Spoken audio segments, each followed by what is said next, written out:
नमस्कार, आप देख रहे हैं वॉइस ऑफ कोटपुतली। मैं आपके साथ कुमार अंकेश। आज हमारे स्टूडियो में बेहद खास मेहमान मौजूद हैं जो किसी परिचय के मोहताज नहीं है। हाल ही में जैसे ही लोकसभा चुनाव के एग्जिट पोल आए तो सत्ता पक्ष ने उन एग्जिट पोलों की सराहना की है, जबकि विपक्ष ने उन एग्जिट पोलों को मोदी मीडिया के एग्जिट पोल कहकर मीडिया की विश्वसनीयता पर ही सवाल उठाए हैं।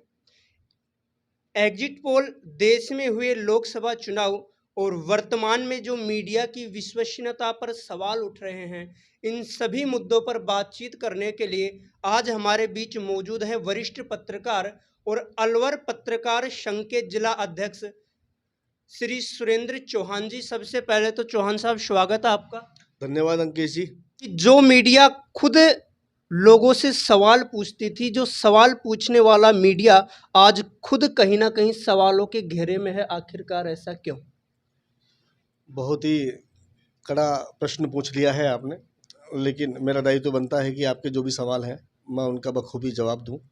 दरअसल जो आपने कहा अभी कि जो मीडिया खुद लोगों से सवाल पूछता है, आज खुद वो अंदेशों के चलते लोग उन पर सवाल उठा रहे हैं।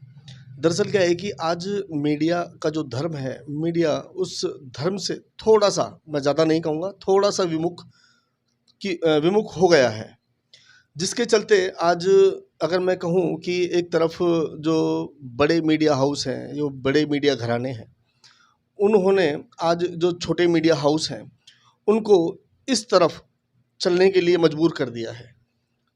अच्छा, इस बात को ऐसे भी समझ सकते हैं कि जो बड़े मीडिया हाउस हैं, जैसे राजस्थान की अगर हम बात करें तो राजस्थान में 2 ही मीडिया हाउस हैं, शायद मैं नाम नहीं लूँगा और आप बिना नाम लिए ही समझ जाएंगे। तो वहाँ जब जो उन बड़े मीडिया हाउस हैं उन्हें बड़ी ही आसानी से विज्ञापन मिल जाते हैं, क्योंकि अगर हम बात करें कि उनका जो सर्कुलेशन है, उनका जो प्रसार है, उसकी संख्या भी बहुत अधिक है और जो विज्ञापन दाता है वो भी अपना जो फेवर है, अपना जो प्रॉफिट है, बेनिफिट है, उसको देखते हुए उन्हीं की ओर वो जाता भी है, अपना विज्ञापन वगैरह भी उन्हीं को प्रकाशित करवाता है। जिसके चलते क्या है कि जो छोटी मीडिया है, छोटे मीडिया हाउस हैं, आज आप देखो देश में दुनिया भर के जो मीडिया हाउस हैं डेली ओपन हो रहे हैं, डेली लॉन्चिंग हो रही है, कहीं इलेक्ट्रॉनिक मीडिया की, कहीं नए-नए अखबारों की। तो वो थोड़ा-सा संघर्ष कर रहे हैं इस स्थिति में और वहाँ पर जो लोग सवाल उठा रहे हैं, तो दरअसल क्या है कि जो नया मीडिया हाउस है, जो नए पत्रकार हैं, वो इस समय संघर्ष करने की स्थिति में है और संघर्ष करने की स्थिति में है तो वो क्या है कि आज थोड़ा-सा एक नयापन भी अपनी पत्रकारिता में लेके आ रहे हैं, जिसके चलते उन्हें कहीं पे, जैसे आपने कहा कि खुद मीडिया सवालों के घेरे में है, तो कहीं पर उन्हीं पर सवाल दाग दिए जाते हैं, कहीं उन्हीं पर सवालिया निशान लगाए जाते हैं। तो मैं कहूँगा कि ये एक जो समय चक्र है, जो इस समय चल रहा है कि बड़े मीडिया हाउसों ने छोटे मीडिया हाउस को ख़त्म करने की और जो ख़त्म करने का जो प्रण ले लिया है, उसी के चलते आज जो मीडिया कर्मी हैं, जो छोटे मीडिया संस्थानों से जुड़े हुए हैं, आज वो खुद सवालों के घेरे में आ गए हैं। जबकि अगर हम बात करें तो बड़े मीडिया हाउस हैं, उनके जो बड़े पत्रकार हैं, उन पर आज उँगलियाँ शायद उठाते हुए लोग नज़र नहीं आएंगे।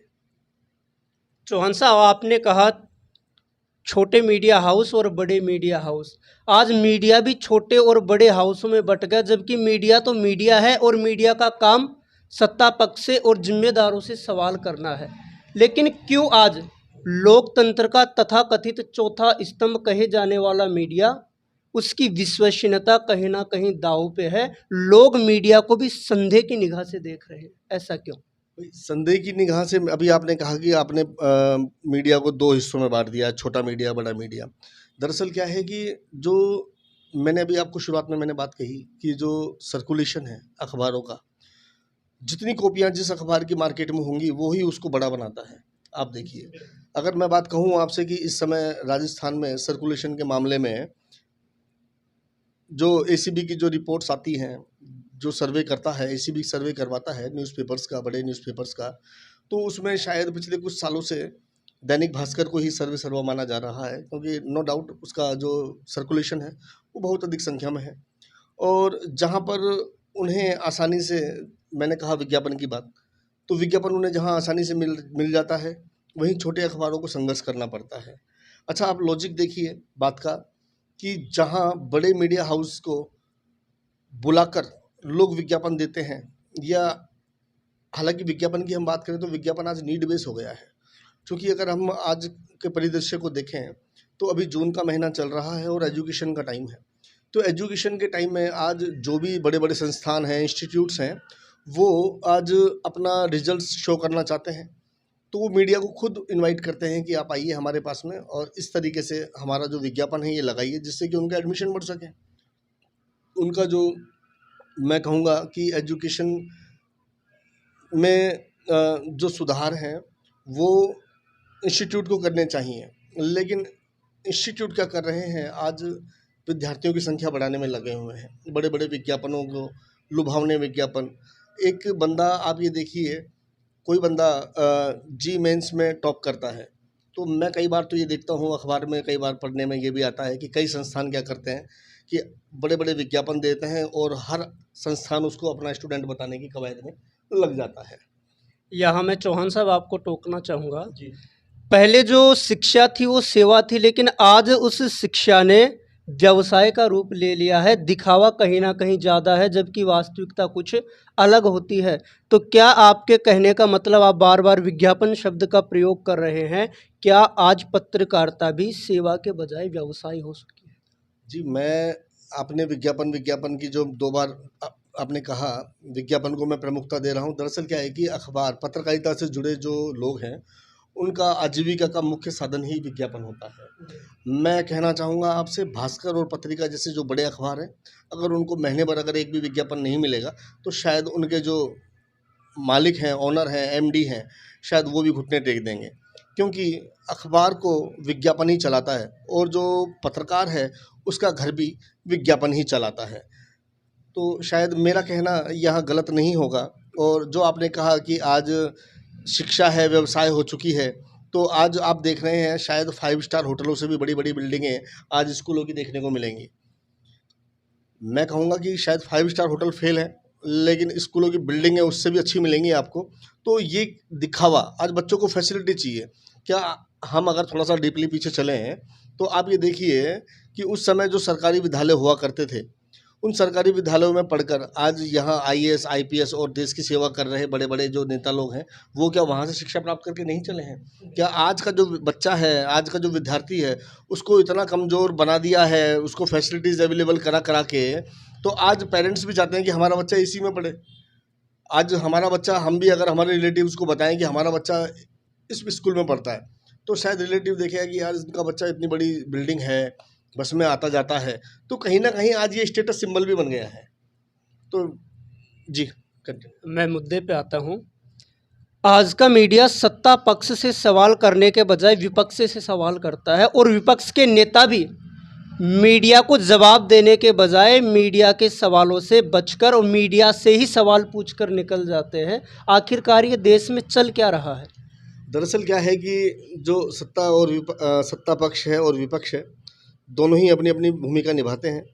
लेकिन एक पत्रकार का जो धर्म होता है, वो सत्ता पक्ष की कमियाँ उजागर करने का है कि सत्ता पक्ष ने चुनावी वादे क्या-क्या किए थे कि हम आपको ये देंगे, वो देंगे, आपके लिए ये फैसिलिटीज़ अवेलेबल करवाएँगे, और शायद वो अपने वादों पर खरे नहीं उतर रहे हैं। जनता यहाँ त्राही-त्राही कर रही है। तो कहीं जो बड़े, मैं कहूँगा कि जो सत्ताधारी जो नेता हैं, उन्होंने कुछ मीडिया को भी अपने फ़ेवर में कर लिया है, जिसके चलते जो पत्रकार हैं, वो कौन पत्रकार हैं मैं नहीं जानता उन लोगों को, लेकिन वो जो पत्रकार हैं आज वो उनकी कमियां दिखाने के बजाय वो विपक्ष की ओर उनको डाइवर्ट करते हैं, जिससे विपक्ष की कमियां हैं जो वो दिखाते हुए नज़र आते हैं। लेकिन मैं कहूँगा कि ये पत्रकारिता का धर्म नहीं है। पत्रकार को निस्वार्थ भाव से दोनों ही पक्ष को दिखाना चाहिए। यदि सत्ता पक्ष अच्छा काम कर रहा है तो उसकी अच्छाइयों का बखान करें, और यदि विपक्ष सत्ता पक्ष की कमियों को ठीक से उजागर नहीं कर पा रहा है तो उनको भी दिखाए। पत्रकार का धर्म है कि दोनों ही जो सत्तारूढ़ दल हैं और जो विपक्ष का दल है, दोनों को एक ही भाव से देखें और अपनी पत्रकारिता का धर्म निभाएं। आज जो मीडिया की ये हालात हुई है, इसमें कैसे सुधार कर सकते हैं? विशेषतः मुख्य धारा का मीडिया भी आज 2 भागों में बँटता हुआ नज़र आ रहा है। एक गोदी मीडिया, जबकि गोदी मीडिया दूसरे पक्ष को चाटुकार या गुलाम मीडिया या दलाल मीडिया के रूप में प्रदर्शित करते हैं। आखिर ये मुख्य धारा के मीडिया में ही क्या वर्चस्व की लड़ाई चल रही है? देखिए, वर्चस्व की लड़ाई तो आज से नहीं है, आदिकाल से ही चलती आ रही है। और जैसा हम बताएं कि कंपटीशन का ज़माना है। जो भी मीडिया हाउस हैं आज एक दूसरे से आगे निकलने की दौड़ में लगे हुए हैं, जिसके चलते एक आम आदमी जो न्याय के लिए दर-दर भटकता है, खबरों के लिए मैं आपको बताना चाहूँगा कि बड़े अखबारों में एक-एक पन्ने की जो विज्ञप्ति आती है, उसके इतने ढेर लग जाते हैं, वाक़ई। लेकिन वो विज्ञप्तियाँ वहाँ जो संपादक महोदय होते हैं, प्रधान संपादक होते हैं, चाहे कोई सा भी मीडिया हाउस हो, उस मीडिया हाउस के जो प्रधान संपादक होते हैं, वो तय करते हैं कि ये खबर लगने लायक है और ये खबर लगने लायक नहीं है। और यदि वहाँ जो खबरें लगने लायक हैं और जो खबरें लगने लायक नहीं हैं, अगर किसी जो कोई गरीब आदमी है, जिसको वाक़ई जो परेशान है, वो अपनी बात को समाज के सामने अखबार के माध्यम से लाना चाहता है, अगर वो खबर लगने लायक नहीं है, तो वो दर-दर भटकता ही रहेगा न्याय के लिए। तो यहाँ पर भी मैं ये कहना चाहूँगा कि कंपटीशन आज सभी क्षेत्रों में है। तो यहाँ कंपटीशन की बात करें तो बड़े मीडिया हाउसों में भी आज कंपटीशन है। आज छोटे अखबार हैं वो संघर्ष करते नज़र आ रहे हैं। मैं एक यहाँ जो भी मेरा ये अपना वीडियो शायद काफ़ी लोग देख पाएंगे, तो मैं एक बात और कहना चाहूँगा कि बड़े मीडिया हाउस को अगर आप 5 लाख का भी विज्ञापन जो जैकेट पेज होता है, 5 लाख 6 लाख का जो कीमत होती है उसकी, अगर आप उसे वो भी देते हैं और 3 दिन बाद ही अगर आप कोई कार्यक्रम करते हैं, तो उनका संवाददाता आपके कार्यक्रम को अटेंड करने नहीं आएगा। आपको विज्ञप्ति भेजनी पड़ेगी, आपको फ़ोटो भेजना पड़ेगा। और उसके बशर्ते यदि आप किसी छोटे मीडिया हाउस को, किसी पत्रकार को बुलाते हैं जिनका प्रसार संख्या कम है, और अगर आपने उनको 5 लाख की बजाय अगर आपने 50,000 का विज्ञापन दे दिया, वो साल भर आपकी सेवा करता है। तो ये मैं कहूँगा कि गोदी मीडिया और ये चाटुकारिता वाली बातें हैं जो, ये शायद ये हल्के स्तर की बातें हैं, इस स्तर की बातें नहीं करनी चाहिए। दरअसल क्या है कि जिसको जहाँ से अपेक्षा होती है, भाई अगर मान लीजिए कोई आदमी कोई परचूनी की दुकान पे भी काम करता है, तो वो भी उसका मालिक होता है, तो वो भी उसका कहा मानता है, उसके लिए अच्छे से अच्छा करने की कोशिश करता है। तो यहाँ चाटुकारिता और ये शब्द शायद फिजूल के शब्द हैं, जो नेता लोगों ने या विपक्ष के लोगों ने अपने अपने हिसाब से इनको जोड़ के इनको पेश कर दिया गया है। पहले मीडिया सत्ता पक्ष की कमियों को उजागर करने में अपना विशेष योगदान देता था, लेकिन आज का और विशेषतः मुख्य धारा का मीडिया, यहाँ मैं दर्शकों को क्लियर कर दूं कि जो स्थानीय पत्रकार हैं वो आज भी जिम्मेदारी से अपने कार्य का निर्वहन कर रहे हैं, लेकिन जो मुख्य धारा का मीडिया है वो आज सरकार की कमियों को ही तोड़ मरोड़ कर जनता के सामने उपलब्धियों के रूप में पेश करता है। तो कहीं ना कहीं विश्वसनीयता संदेह में तो आनी है। देखिए, दरअसल क्या है कि मैं आपको बता दूं कि अंकेश जी, आप भी मीडिया हाउस चलाते हैं, और दुनिया भर के आज किसी भी छोटे से छोटे शहर में देख लीजिए, छोटे से छोटे गांव में देख लीजिए, आपको शायद 10 से 20 जो संवाददाता हैं, करस्पॉन्डेंट्स, जो ग्रामीण संवाददाता होते हैं, उन्हें करस्पॉन्डेंट्स बोला जाता है, वो आपको 10 से 20 की संख्या में मिल ही जाएंगे आपको। और कहने का तात्पर्य ये है कि जो पत्रकार हैं, पत्रकारों के भी आज कैडर बन चुके हैं। मैं आपको बताऊं, जो सूचना एवं जनसंपर्क अधिकारी का जो कार्यालय होता है, वहाँ पर जो रजिस्टर्ड पत्रकार होते हैं, मीन्स एक तो अधिस्वीकृत पत्रकार होते हैं और एक गैर अधिस्वीकृत पत्रकार होते हैं। जो अधिकृत पत्रकारों की जो सूची होती है, तो वो जो श्रीमान PRO साहब होते हैं, उनके पास में लिखित में होती है। जैसे ही कोई बड़े ओहदे का आदमी या कोई बड़ा मंत्री, मिनिस्टर कोई मीटिंग लेता है, तो वहाँ पर सिर्फ और सिर्फ जो लिस्टेड पत्रकार हैं उन्हीं को वहाँ पर आमंत्रित किया जाता है। तो क्या जो लोग रजिस्टर्ड नहीं हैं, क्या वो पत्रकार नहीं है? क्या उनको उस कॉन्फ्रेंस में, प्रेस कॉन्फ्रेंस में जाने का अधिकार नहीं है?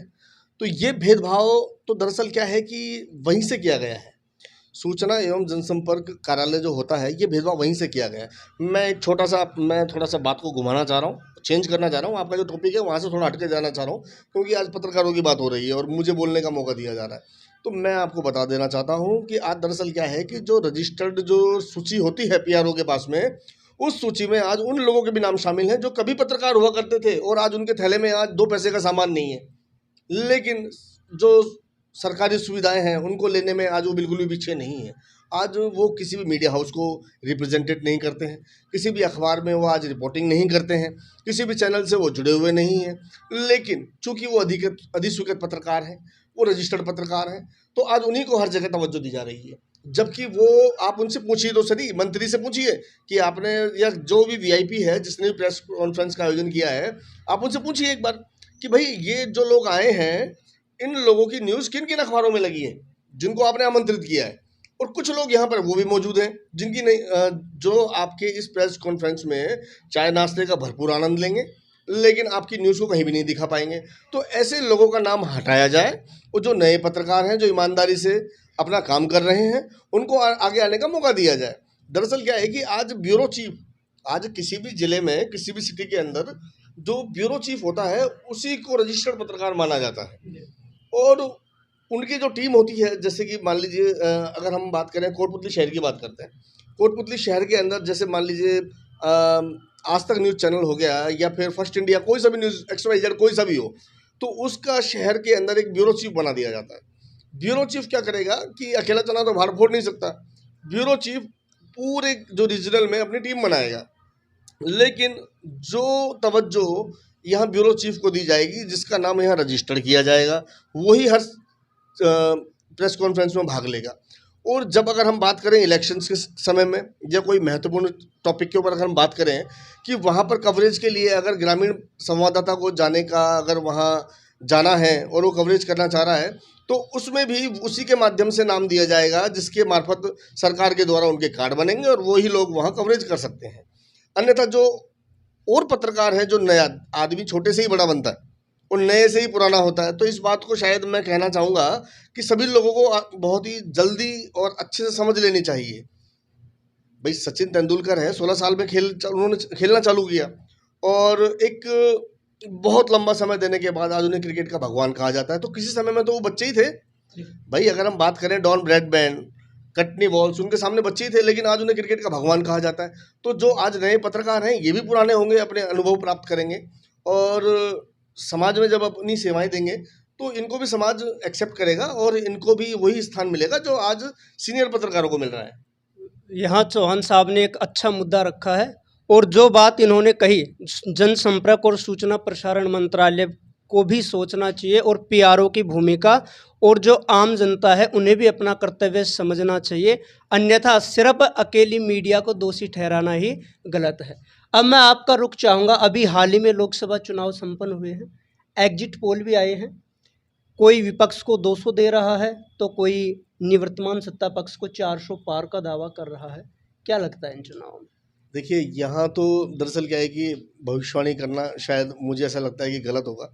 और जनता है, सब देखती है, जिसको पसंद करती है उसे अर्श से फर्श तक ले आती है और जिसे नापसंद करती है उसे फर्श बोलते हैं ना, अर्श से फर्श पे भी ले आती है। तो ठीक है, आज जनता देख रही है। लेकिन चौहान साहब यहाँ बोलना भी ज़रूरी है, चूँकि आप और हम जैसी बहुत सारी एजेंसियों ने एग्जिट पोल दिया है और उसी एग्जिट पोल को राहुल गांधी ने मोदी मीडिया का एग्जिट पोल कहा है। मैं किसी चैनल का नाम नहीं लूँगा। एक पोल तो ऐसा आया है जिसमें राजस्थान की 25 सीटों में से NDA को 33 और कांग्रेस को 2 सीटें तक अलॉट कर दी है। तो विश्वसनीयता तो फिर डगमगाएगी। आपकी बात बिल्कुल ठीक है अंकेश जी, लेकिन दरअसल मैंने कहा कि ये लोगों की रुचि का मामला है, क्योंकि लोग, अगर मैं इलेक्शंस की बात करूं तो शायद मैंने एक बहुत ही चलो मैं ये भी आपको डिस्कस कर लेता हूं। दरअसल मैं लगातार अखबारों को पढ़ता हूं और मैं देखता भी हूं, उसमें नोटिस भी करता हूं कि एक ही समाज ने हर प्रत्याशी का समर्थन कर दिया, तो हम किसका माने कि वो किसके साथ जाएंगे। तो दरअसल क्या है कि जो हमारे साथ में हमारे दर पे आ गया उसका सभी का स्वागत है, लेकिन जनता के जो मन में है वो तो वहाँ वो मतदान करके ही साबित करेगी। तो इस मामले में तो शायद ये एग्जिट पोल वगैरह ठीक है, जो जनता के सामने जो दुनिया भर के चैनल्स हैं, मीडिया हाउस हैं, वो एग्जिट पोल दे रहे हैं। यहाँ मैं भविष्यवाणी करने के लिए, मैं यहाँ कोई ब्रह्मा जी का कोई मानस पुत्र नहीं हूँ, मैं भविष्यवाणी नहीं करूँगा। लेकिन हाँ, मैं इतना ज़रूर कहना चाहूँगा कि दरअसल हमारा देश है, जो यूथ है, यूथ के ऊपर डिपेंड करेगा। यूथ किसके साथ जाता है, यूथ अपना आज भला बुरा अच्छे से समझ सकता है। और दरअसल एक युवा युवाओं को मैं कहूँ कि अगर युवाओं को जो बेरोजगार करने वाला है, तो युवा बेरोजगार आज किससे हो रहे हैं? आप मुझे बताइए। मैं आपसे पूछता हूँ, ये सवाल मेरा आपसे है, युवा आज किसकी वजह से बेरोजगार हो रहे हैं? युवा आज पॉलिटिशियंस की वजह से बेरोजगार हो रहे हैं। मैं आपको कहना चाहूँगा मित्रों, एक पढ़ा लिखा लड़का यदि किसी कांग्रेस या बीजेपी या किसी और संगठन का उसको मंडल अध्यक्ष बना दिया और उसके घर की स्थिति बेहद खराब है, वो लड़का जब विधायक और मंत्री और सांसद महोदय के साथ फोटो खिंचाकर जब वो सोशल मीडिया पर डालेगा, उसका बाप भी कमाने नहीं जाएगा कभी जिंदगी में, चाहे उसके घर में चूहे कोला बांदरी खाते रहे। तो दरअसल क्या है कि ये जो युवा है ये छोटे लालच से बचे और अपना जो भविष्य है उसको देखें। आज दरअसल क्या है कि पॉलिटिक्स है, जो पॉलिटिक्स ऐसे लोगों का काम है जो घर से धनी है, संपन्न है, उन लोगों का काम है। भाई एक युवा चुनाव क्यों नहीं लड़ लेता? मुझे बताइए। युवा के पास आज अपनी पॉकेट मनी के लिए पैसे नहीं है, युवा कैसे चुनाव लड़ लेगा? युवा तो दरअसल क्या है कि यूज हो रहा है आज, युवा यूज हो रहा है। मान लीजिए मुझे अगर बड़ा एक पद मिले तो शायद मैं भी कभी कमाने नहीं जाऊंगा, क्योंकि मेरा तो स्टैंडर्ड अब इस लेवल का हो गया कि मैं सांसद के साथ फोटो खिंचा के डाल रहा हूँ फेसबुक पे, इंस्टाग्राम पे, मैं एमपी के साथ डाल रहा हूँ, मैं विधायक के साथ डाल रहा हूँ, मैं मंत्री के साथ डाल रहा हूँ। अरे भाई, मैं अगर मेरे घर की तरफ मेरी जो क्वालिटी है, जिस लेवल की मैंने पढ़ाई की है, मैं उसी हिसाब से अगर मेरे लिए कोई अच्छा जॉब ढूंढता हूँ, मैं घर को अपने से अच्छे से सर्वाइव कर पाऊंगा। तो दरअसल क्या है कि आज जो बेरोजगारी है ये नेताओं की ही देन है। आप देखिए आज सोशल मीडिया पे, अभी कुछ समय पहले की बात है, सोशल मीडिया पे अगर आपने, चलो ये मैं यहाँ बीजेपी और कांग्रेस की बात नहीं कर रहा हूँ और मेरी इस बात को अदरवाइज लेना भी नहीं, और लेना चाहें तो आप ले भी सकते हैं, ठीक है। लेकिन कहने का तात्पर्य ये है कि अगर कुछ समय पहले की बात है, अगर आपने सोशल मीडिया पर कोई भी कमेंट सत्तारूढ़ दल के खिलाफ कर दिया तो आपको, आपके पीछे इतने लोग लग जाते थे कि आपको वहाँ से क्वाइट करना पड़ता था, आप कोई मैसेज ही नहीं कर सकते थे। दरअसल क्या है कि जो टीम है, एक जो मीडिया टीम बना रखी है, जो सत्तारूढ़ दल है, विपक्ष दल है, इन्होंने जो एक मीडिया सेक्टर होता है, आज राजनीतिक दलों में भी एक मीडिया सेक्टर बना दिया गया है, जो कि उनकी अच्छाइयों को प्रचारित करता है और नेगेटिविटीज को छुपाता है। तो दरअसल क्या है कि आज किसी को भी बहुत बड़ा सामना करना पड़ रहा है, बहुत बड़ा फेस करना पड़ रहा है उन टॉपिक्स के ऊपर बात करना जो आज युवा कहना चाहता है। मान लीजिए मेरे मन में कुछ है और किसी तथाकथित नेता ने कोई टिप्पणी डाली है, कुछ डाला है, मैं उस पर कमेंट करना चाहता हूँ तो मैं भूल कर भी नहीं कर सकता, क्योंकि वहाँ पर जो उनके मीडिया से जुड़े हुए जो लोग हैं, वो वहाँ आपको जीतने ही नहीं देंगे और आपको उल्टी सीधी बातें, गालियाँ, धर्म के नाम पे, एजुकेशन के नाम पे, मतलब आपको इतने तरीके से टॉर्चर किया जाएगा कि आप आज अपनी बात को कह ही नहीं सकते। यही स्थिति एक आम आदमी की है। आज आम आदमी किससे अपनी बातें करें बताइए? खुल के बात ही नहीं कर सकता। तो युवाओं को भी चाहिए कि जिस फील्ड में उनका स्किल है उसी फील्ड में वो काम करे और उसी फील्ड को अपना व्यवसाय बनाए, बेवजह की राजनीति और भ्रामक तथ्यों से बचे। चौहान साहब, मेरा एग्जिट पोल को लेकर आपसे सवाल इसलिए था कि आप एक बड़े एम्पायर, बड़े मीडिया हाउस दैनिक भास्कर में लंबे समय तक कार्यरत रहे हैं, तो मेरा आपको एग्जिट पोल को लेकर सवाल था कि आखिर एग्जिट पोल वाला मामला होता क्या? देखिए, एग्जिट पोल का तो दरअसल क्या है कि अखबारों की अगर हम बात करें, मैं खुल के ही बात कर रहा हूँ और खुल के ही बोलता हूँ। दरअसल क्या है कि आज अखबारों की स्थिति ऐसी हो गई है कि अगर इनको मुंह मांगा पैसा विज्ञापन का दिया जाए तो जहाँ दैनिक भास्कर और राजस्थान पत्रिका लिखा आता है, ये वहाँ भी कांग्रेस और बीजेपी का विज्ञापन लगा दें। बिल्कुल, ये रियल फैक्ट है, इट्स ए ट्रू। मैंने पिछले साल चुनाव की बात है और मैंने किसी बड़े मीडिया हाउस में देखा था कि उत्तरी पश्चिमी राजस्थान में कांग्रेस को बढ़त, बीजेपी को बढ़त। अरे आप भविष्यवाणी करने वाले कौन होते हैं? दरअसल क्या था कि वो न्यूज़ नहीं थी, वो विज्ञापन था। जो मास्टर हेड होता है अखबार का, जहाँ पर दैनिक भास्कर, राजस्थान पत्रिका लिखा आता है, दरअसल क्या है कि वहाँ कांग्रेस का और बीजेपी की पट्टियाँ थी अलग अलग दोनों ही अखबारों में, जो कि उसको मास्टर हेड बोला जाता है। तो आज जब मोटा पैसा मिलता है तो बड़े मीडिया हाउस अपना मास्टर हेड बेच देते हैं। तो हम यहाँ जो बात कर रहे हैं पोल्स की कि भाई क्या रिजल्ट रहने वाले हैं, लेकिन मैं इतना तो कहना चाहूँगा कि राजस्थान से जो पिछली बार दो एक दशक से जो 25 से 25 सीटें जा रही थी, और शायद उनमें इस बार 2-4 सीटों का उलटफेर या फेरबदल दिखाई देगा, नो डाउट। लास्ट में मैं चौहान साहब, आपने यहाँ बड़ी बात कही, जो मुख्य धारा का मीडिया है और जो स्थानीय पत्रकार हैं उनको प्रशासन भी उनके साथ सौतेला और दोगला व्यवहार करता है। और आप जर्नलिस्ट एसोसिएशन ऑफ राजस्थान के जिला अध्यक्ष हैं और स्थानीय पत्रकारों के लिए लंबे समय से आप संघर्षरत हैं। आखिरकार स्थानीय पत्रकारिता की दशा, दिशा, महत्व और इनकी सुरक्षा के लिए आप क्या कहना चाहें? देखिए, अभी आपने कहा कि जो स्थानीय पत्रकार हैं, आज दरअसल क्या है कि रोज़ाना नए नए चेहरे पत्रकारिता में आज दिखाई दे रहे हैं। दरअसल क्या है कि पत्रकारिता एक सेवा है, एक धर्म है, जो लंबे समय से लोग कर रहे हैं, पत्रकारिता धर्म निभा रहे हैं। लेकिन आज क्या है कि जो यूथ ने क्या देखा है पता है? मैं आपको ये सूचित भी करना चाह रहा हूँ कि यूथ इस चीज़ से बचे। जब तक आपके पास में प्रॉपर क्वालिफिकेशन नहीं हो, जब तक आप जर्नलिज्म से नहीं जुड़े। दरअसल क्या है कि अधूरा ज्ञान हमेशा खतरनाक होता है। आज 10वीं 12वीं पास लड़के मोबाइल से ही पत्रकारिता कर रहे हैं।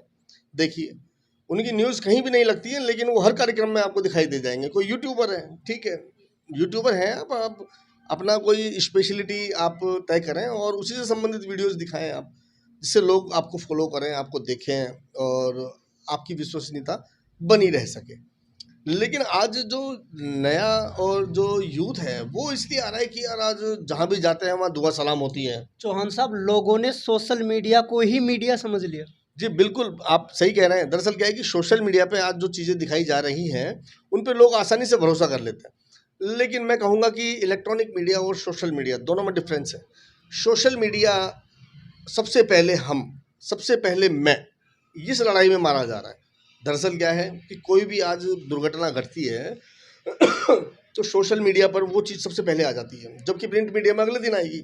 भाई अखबार प्रकाशित होगा, जो सिस्टम है, शाम को खबरें बनेंगी, डमी सेट होगी, रात को अखबार छपेगा, मशीनें चलेंगी, सुबह सर्कुलेट होगा। तो जो सोशल मीडिया पर जो खबरें आ रही हैं वो क्या है कि तुरंत की खबरें हैं। वहाँ जो भी अभी ये हुआ और उन्होंने तुरंत सबसे पहले हमने डाली। आज पत्रकार मैं की लड़ाई से मारा जा रहा है, और इसका फ़ायदा जो जिला प्रशासन है वो उठा रहा है। आज मैं बड़ा पत्रकार। अरे भैया, कोई भी बड़ा नहीं है और कोई भी छोटा नहीं है, सभी अपना अपना काम कर रहे हैं। लेकिन दरअसल जो मैं की लड़ाई है इसमें हम कहीं ना कहीं पीछे रह जाते हैं। कुछ जो शीर्ष लंबे समय से पत्रकारिता कर रहे हैं वो नए लड़कों को कुछ सिखाना ही नहीं चाहते हैं। वो नहीं चाहते कि ये जो यूथ है, जो नया लड़का है, जो आज पत्रकारिता से जुड़ा हुआ है, ये कभी हमारे बराबर में आके बैठे। वो चाहते हैं कि ये हमेशा पीछे ही रहे, हमारे पैर छूता रहे। मैं आपको बिल्कुल ट्रुथ बता रहा हूँ, ये रियल सच्चाई है। जो बड़े लोग हैं, जो जिनको बहुत एक लंबा अरसा हो गया है पत्रकारिता से जुड़े हुए, वो चाहते ही नहीं है कि यूथ कभी यहाँ सामने आए, हमारे बराबर में बैठे। जबकि जिसके अंदर योग्यता होगी वो अपने आप को प्रूफ करेगा और वो अपना स्थान समाज में भी बनाएगा और सभी जगह वो स्थान प्राप्त करेगा। तो लोगों की जो सोच है, आपको सोच बदलनी होगी। लेकिन यहाँ मैं अंकेश जी थोड़ा सा पत्रकारों के लिए भी कहना चाहूँगा कि कुछ ज़्यादा नहीं, सभी पत्रकारों को मैं एक नज़रिए से नहीं देखना चाह रहा हूँ। लेकिन कुछ पत्रकार ऐसे भी हैं जो लोगों की प्रतिष्ठा को धूमिल करने का प्रयास करते रहते हैं, जो हमेशा नेगेटिविटी ही देखते हैं, नेगेटिव न्यूज़ ही देखते हैं। मैं कहता हूँ कि नेगेटिव न्यूज़ जो है, जो सबके सामने आ गई है, आप उसे भी प्रकाशित करें। लेकिन अगर यदि आप 10 लोग तो किसी की पॉजिटिविटी लिख रहे हैं और आप नेगेटिविटी लिख रहे हैं, तो ये भी शायद मुझे ऐसा लगता है कि कहीं ना कहीं आपको सवालों को घेरे में लाके खड़ा कर देगा।